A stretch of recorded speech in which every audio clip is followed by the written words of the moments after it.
लोगों ने ब्राह्मण की कथा श्रवण किया और लकड़हारे की, और कथा का आनंद तभी आता है जब कथा प्रेम से सुना जाए। बार बार अवसर नहीं मिलता। धन्य है आप लोगों ने अपना बहुमूल्य समय दिया और आज भगवान के नामों का स्मरण किया। अपने को धन्य मानिए कि आप अर्जों पर नहर पर नहीं हैं, नैमिषारण्य मिश्री में बैठ करके कथा का आनंद ले रहे हैं, रसपान कर रहे हैं। सबसे बड़ा धर्म यही है, सबसे बड़ा कर्म यही है। आपको मानव का तन मिला है और कथा कौन श्रवण करेगा? दानव करेगा नहीं, पशु सुनेगा नहीं, तो मानव ही है जो सबका संचालन करता है, बागडोर हाथों में लिया है, सभी जीव जंतुओं का सेवा करता है। और सबसे बड़ा धर्म होता है गृहस्थ आश्रम में रह करके अगर आप तीनों धर्मों का पालन पोषण करिए तो सबसे बड़ा संत कोई है ही नहीं आप जैसा। सबको देखने के बाद भी भगवान कहते हैं फिर भी मानव मेरा ध्यान देता है, कथा श्रवण करता है, धूप अगरबत्ती दिखाता है। इस प्रकार से पुरा चुल्लखा मुखो नाम निपस आसी महती जितेंद्री सत्यवादी राजा हुआ करते थे।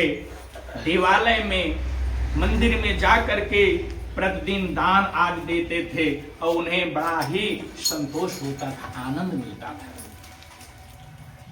बारया तस् प्रमुग्धा सरोज बदनम सती,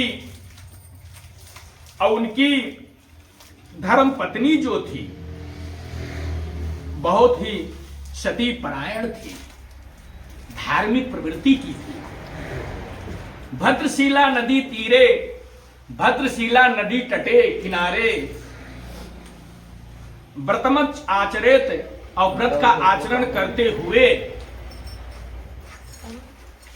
कथा का श्रवण कर रहे थे, व्रत कर रहे थे।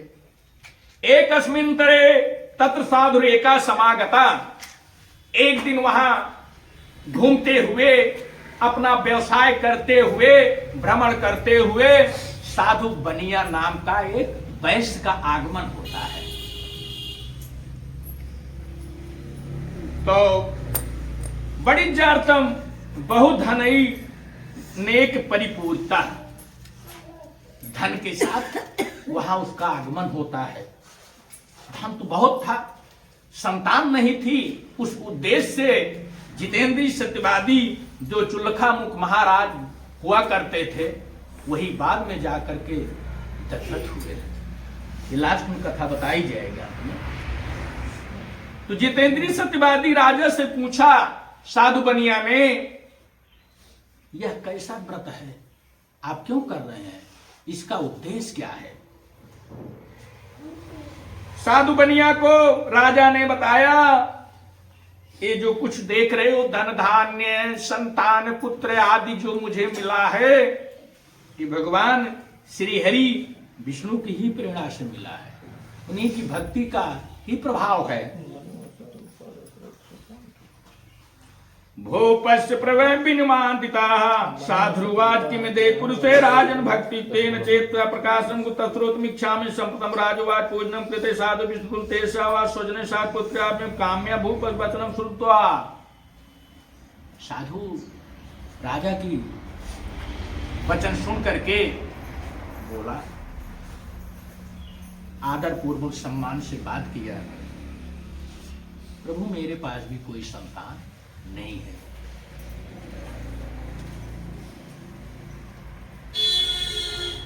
मेरे पास कोई संतान नहीं है, मैं भी यह व्रत करना चाहता हूं। निवृत्त बणिसुतानंदो ग्रीमागता हुआ। वहां जब अपने घर आया, अपनी वारिया धार्मिक प्रवृत्ति परायण धर्म पत्नी लीलावती से बताया, कहा भोजन के समय क्या हम, एक सत्यवादी राजा थे, बहुत बड़े जितेंद्री थे, बहुत धन धान्य संतान उसके पास है। मैं वहां देखा सत्यनारायण बद कथा चल रही थी, भक्ति उनकी अलौकिक भक्ति देख करके मन बड़ा प्रसन्न हुआ। हम भी कथा श्रवण करना चाहते हैं और हमारे पास कोई संतान नहीं है। ठीक है। दोनों भोजन करके शयन किया, सोया। सुबह प्रातः काल अपने दैनिक क्रियाओं से निवृत्त होकर के जब नाश्ता भोजन लेके लीलावती गई, प्रिय वचन से अभिवादन किया सम्मान पूर्वक। आजकल की धर्म पत्नियों में सब धर्म पत्नी नहीं हो जाएंगी, सम्मान पूर्वक पति से पूछेंगी, अरे आप जहां गए थे आपका कार्य संपन्न हुआ कि नहीं, कोई मार्ग में समस्या तो नहीं आई, जलपान आदि आपने ग्रहण किया कि नहीं, बैठिए मैं आपके लिए जल लाती हूँ, मिष्ठान लाती हूँ, भोजन जो भी है पूछती है। ऐसा नहीं है आते ही बरस पड़े, पैसा नहीं दे के गए थे, ये काम हुआ नहीं, क्या करते हो दिन भर। अब तो सारी थकान दूर हो जाएगी, बढ़ जाएगी, सारी थकान और बढ़ जाएगी। इसलिए धार्मिक प्रवृत्ति परायणा पत्नी ऐसी होनी चाहिए, धर्म में रुचि रखती हो, पति का सम्मान करती हो, सास ससुर की सेवा करती हो, अतिथियों का सम्मान करे। ऐसी धार्मिक परायण पत्नी अगर किसी को मिल जाए, यह मृतलोक स्वर्गलोक बनने में समय नहीं लगेगा, उसका परिवार स्वर्गलोक जैसा हो जाएगा घर। तो लीलावती ने कहा, हे स्वामी, स्वामिनम मधुरहम वचा, मधुर वचन में वाणी में बोली, व्रत पूजन कर लिया जाए, क्या दिक्कत है, धन भी है, धान्य भी है, पैसा है, पंडित जी को सूचना भिजवा दिया जाए मंत्री से अपने। कह नहीं नहीं नहीं, कोई संतान हो जाए पहले, यही कहा गया है पहले मिले तब दें। ये मानव में बनिया आ गया कि पहले कुछ लाभ हो जाए तब कुछ खर्च करें। भक्ति युक्त आनंद मत परायणम वाग्गर्णे सभवत तस्यं भार्या सत्य प्रसादम दसमे मास तस्यं कन्या रत्नम जायते। हरि विष्णु कैसी कृपा हुई, 10वें मास में एक सुंदर कन्या रत्न का जायत माने जन्म हुआ। दिन दिने ऐसी बढ़ती गई जैसे शुक्ल पक्ष का चंद्रमा बढ़ता हो, शशि माने चंद्रमा। नाम नम कलावती चेत नाम कर्णंग मनसा वाचा कर्मणा, हृदय से आनंद पूर्वक उसका नाम करण कलावती रखा गया। कला कला बढ़ने से दिन रात बढ़ने लगी, बड़ी होने लगी, उसका नाम कलावती रख दिया गया। लीलावती प्राय स्वामिनम मधुरम वचनम, प्रायः पूर्व कथा का जैसे आग्रह किया पति से अपने, वैसे बोली, स्वामी अब तो संतान हो गई, कथा का श्रवण कर लिया जाए। ना करोष किमर्थम वा पुरा संकल्पितम व्रतम, साधु वाच विवाहे समय तस्य करिष्यामि व्रतः। लीलावती आप नहीं जानते हैं, इसके छठी बार ही याद में इतना धन खर्च हो गया विवाहे समय। अब बताइए, यदि श्रद्धा ना हो तो फिर आप सुन नहीं सकते हैं। भक्ति आदि करने के लिए मन में श्रद्धा और विश्वास लगन होना चाहिए, तभी आप कथा का श्रवण करेंगे, अन्यथा नहीं। आयस तो सभी को दिया जाता है, बुलावा जिसको कहते हैं, लेकिन जिसके भाग्य में होता है वही आता है कथा श्रवण करने। तो श्रद्धा होनी चाहिए। काल करे सो आज कर, आज करे सो अब, पर में परलय होएगी बहुरी करोगी कब। मृत्यु जो है केस पकड़ करके घसीट रहा है काल, फिर भी अपने को अजर अमर समझ करके प्राज्ञा विद्युता विद्वान जन को, विज्ञानी जन को चाहिए कि अपने को अजर अमर समझ करके अपने कर्म को करना चाहिए निष्ठा पूर्वक।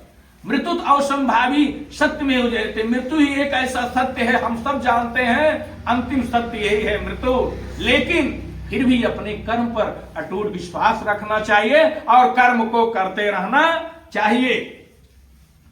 ना करो किमर्थम संकल्पम व्रतम वा साधु आज विवाहे समय तस्करिष्यामि व्रतम प्रिय।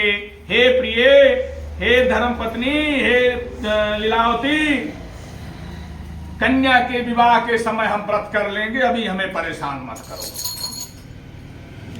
दिष्टु कन्या तथा साधु नगरम सखी विषा मंत्रित्व दूतम प्रेषयामाप धर्मितम व विवाहार्थे कन्या च ब्रह्मश्रेष्ठम विचार तेना ज्ञातम दूतम कांचनम व जानदम व नगरम विचारं गीतो वचनम व नगरम जो तस्मेकम बणि पुत्रम व समागतम व।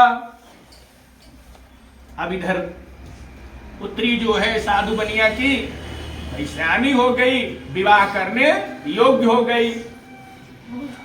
पहले क्या था, नाउ, पंडित, मंत्री, कहार, ये सब चारों मिल मिला करके एक पालकी तैयार करते थे, उसी सब राशन पानी बांध करके 1.5 महीना का लेके चल जाते थे दिखुआरी करने। ला करके लड़का बच्चा सब बढ़िया घर द्वार देख करके आके बताते थे भैया ये शादी फला जगह है। तो इसे भ्रमण करते हुए एक जगह गए, साधु बनियन का भाई एक योग्य लड़का देखो बर, कहीं लड़की जो है शादी करने योग्य हो गई, तो बर कैसा है, होना कैसा चाहिए, उन्होंने पहले बता दिया। फिर आकर के साधु बनिया के जो सहयोगी मंत्री आज ब्राह्मण थे बताए कि शिक्षित सुंदर और सुशील निरोगित भी यह वैश्य कुमार है। कैन बहुत बड़ा बनिया है, कहूस बड़ा महाराज, अब एक कई लड़कियां बात कैन और अरे वंश कुलीन तथा धनवान अनेक सुशास्त्रन पय अधिकार है। वंश अच्छा है, धनवान भी है, चरित्रवान भी है और शास्त्रों का अच्छा ज्ञान है, विद्वान भी है। और क्या, अरे जाति में मान महान है, शक्ति में और पिता का बड़ा व्यापार है। कहें इसके पिता का बहुत बड़ा व्यापार है। तो साधु बनिया सोचा तब तो मेल खाएगा, हमारे पास भी धन है तो हमसे ज्यादा उसके पास धन है, तब तो शादी होनी चाहिए। यह दुर्लभ भर जग में है नाही कभी चंचल यह सत्य विचार। कहें प्रभु यह दुर्लभ वर है और विवाह संपन्न कर दीजिए। नगर में डुगिया पीट दी गई, पला बैस के लड़की की शादी है, पला बनिया की, उसमें आना है, सबको निमंत्रण आयस भिजवा दिया गया। कार्ड वगैरह जो था छपना छपाना उस समय तो भाई बड़े बड़े कैलेंडर में लिख जाता। तो विधानता या पुत्र कन्या विधानता तस्वावतेन व्रतम व्याहे समय तत्न दृष्टो भगवत प्रभु तथा कालीन क्रियते निज कर्म विशारद वणिज्य तदस्ति जमात सहितो वाह रत्न सुराम्य गंतो सिंधु समीपतः। साधु बनिया की लड़की का विवाह संपन्न हो गया सुचारू रूप से। विवाहे समय व्रतम ना करिष्या, विवाह के समय भी सत्यनारायण का व्रत नहीं किया, भूल गया। भगवान को भी तकलीफ होती है, बार बार किसी को वादा करो, अब करते जाओ, अपना हर काम करते जाओ और व्रत न सुनो। भगवान ने कहा इसको थोड़ा ठीक करना होगा। नगरम व्याह समय व्रतम ना करिष्यामि, व्रत नहीं किया और अपने दामाद के साथ रत्न सुपुर नगर में सिंधु के समीप गया और चंद्रकेत नामक नगर में अपना व्यवसाय फैलाने धंधा चला गया। एक अस्मिन काले तु सत्यनारायणम प्रभु भ्रष्ट प्रतिज्ञा मालोक्यम शापम तस्मयी दत्त्यान प्रदत्वान दारुणम कठिनम। कहीं इसको श्राप देना चाहिए, ऐसे कुछ कष्ट मिलना चाहिए, तभी इसको समझ में आएगा, मार्ग अपना लेगा सही। भ्रष्ट प्रता दारुणम कटम दुखम भविष्यति कस्मिन् तेवा धनुमा तस्मै वा रमणीधुत्र वा तत्पातम बीतेन चंदन ततो मसिलक्षतम वा वणितिगतम नातम वा द्वंतम बड़ी पुत्र भक्तेन वा समानीतम वा दो समानीतो। अब इधर चंद्रकेतु नामक नगर में गया, एक घटना घटित होती है। राजा चंद्रकेतु नामक नगर में बहुत बड़ी चोरी हो जाती है। और साधु बनिया अपने दामाद के साथ एक जंगल है, वहां विश्राम कर रहा है। यहाँ आराम कर लिया जाए, शीतल जल भी है नदी के तट पर। कुछ अपना चरचबाना जो रहा खा पी करके आराम करने लगा। तो सुबह उठेंगे फिर अपने व्यवसाय में लग जाएंगे। अब देखा राजा के सिपाही चौकदार दरवान जो थी अपना भाला वाला लेकर के, हथियार लेकर के, लालटेन जला करके, उस समय यही व्यवस्था थी चोरों को ढूंढने के लिए। आवाज जैसी सुविधाएं तो थी नहीं उस समय। पहुंच रहे हैं, नावका में धन धान्य से लदा हुआ नाव है, सोना चांदी हीरा पन्ना जवाहर है। भाई इसी से फिर मसाला आज खरीदेगा, फिर दूसरे नगर में व्यवसाय करेगा, फिर उससे पैसा बनाएगा, फिर खरीदेगा। ये उसका व्यवसाय था। माल जहां है वहीं चोर भी है, तो माल और चोर दोनों पकड़ा जा रहा है। तो पहले होता क्या था, एक एक झटकस किसी भी जगह नहीं जाता था। थोड़ा जल नदी से मंगाया गया, उसको छिड़का गया, उठ गए दोनों ससुर दामाद। हाँ भैया क्या बात है? क्या बात नहीं, उठो चलो। राजा की सभा में सब धन जो चुरा के ला करके मस्त होकर के सो रहे हो। अरे कहन भैया हमार है। अब वहां साबुत बयान तो यहाँ हो गए, भाई राजा को हुक्म है पकड़ लाओ, जहां धन मिले चोर और धन दोनों साथ में है। फिर इससे बड़ा प्रमाण की प्रामाणिकता क्या आवश्यकता है। ले गए, सब हरि की कृपा से हो रहा है। बिना पेशी, बिना किसी गवाही, बिना किसी साबूत को दोनों को कारागार में राजा के नगर में डाल दिया। अब इधर घर की स्थिति क्या है, जब कमाने वाला जेल में चला जाए तो घर की दैनिक स्थिति और भी खराब हो जाती है। धनहीन फटे चितड़े कपड़े लिपटयत भूख कुपीड़ित दीना। फिरती इतते उतते कपि चंचल मान बिनाय रुचित मलिना। जन की सुनती फटकार तथा सहती अपना दाव कुलीना।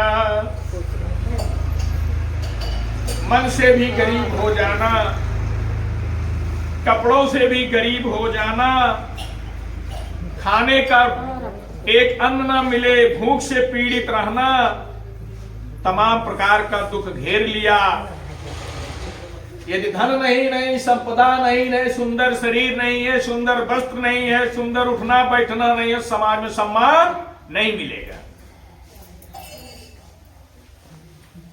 और देखा परेशानी आ गई और लीलावती क्रोध करके बोली। वहां एक मंदिर में कथा चल रही थी, वहीं जाकर के बैठ गई, कथा श्रवण किया, प्रसाद ग्रहण किया, आई घर पर बताई। लीलावती ने पूछा, हे बेटी तुम इतनी रात को कहां से आ रही हो? इस ढंग से घूमना फिरना उचित नहीं है। बोली माते बगल के मंदिर में सत्यनारायण कथा चल रही है, वहीं मैं थी और श्रवण किया, प्रसाद ग्रहण करके मैं आ रही हूँ। और कथा सुनने से और कथा होने से करने से व्रत से बड़ा फल मिलता है। हो सकता अपना दुख दूर हो जाए, कथा का श्रवण कर लेना चाहिए। अमृतम सत्यनारायण अमृतम चक्र साधु सद्वात्रम जय मित्र सहित दुस्वतम सत्यनारायण दशमे मास संकेतन प्रबंधन मोक्षम आपाने प्रथम वा देन धनम कृत्वा तेनास्यामि स्वराजम धनम पुत्रकम एवासम राजन्यम वा भवत प्रभु। सत्यनारायण व्रत का लीलावती ने कथा आरंभ किया। कथा के प्रभाव से राजा चंद्रकेतु सपने में भगवान आए। दो बंदी जो बनाए हो वो दोषी नहीं है, सुबह होते उन्हें कारागार से मुक्त नहीं कर दिया तो जो तुम्हारा धन धान संपत्ति है सब नष्ट हो जाएगा।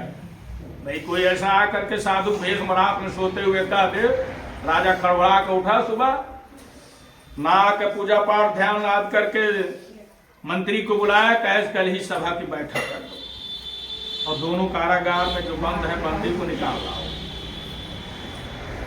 और क्षौर क्रिया से निवृत्त होकर के सुंदर वस्त्रों का आभूषणों को उनको पहनाया। तो उचित सम्मान किया राजा ने और कहा ये जो तुम्हें कष्ट मिल रहा है, ये जो भुगत रहे हो दुख, ये तुम्हारे कर्मों का प्रतिफल है, इसमें मेरा कोई दोष नहीं है।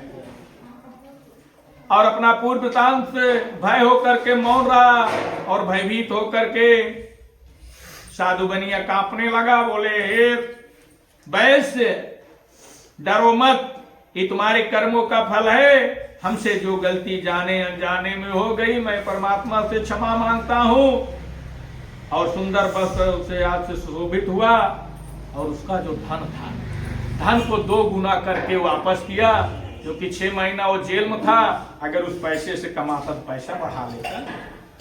तो राजा चंद्रकेत ने धन का दुगुना करके उसे वापस कर दिया।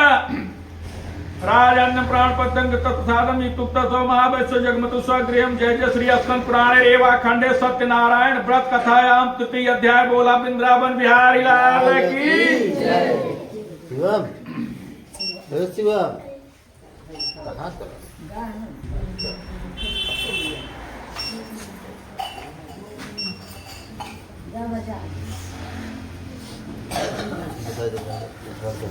कहाँ चला गया? अच्छा, तो खाली हो लकड़ी उकड़ी तो कब व्यवस्था करा है? समय बाद आके हम बताओ।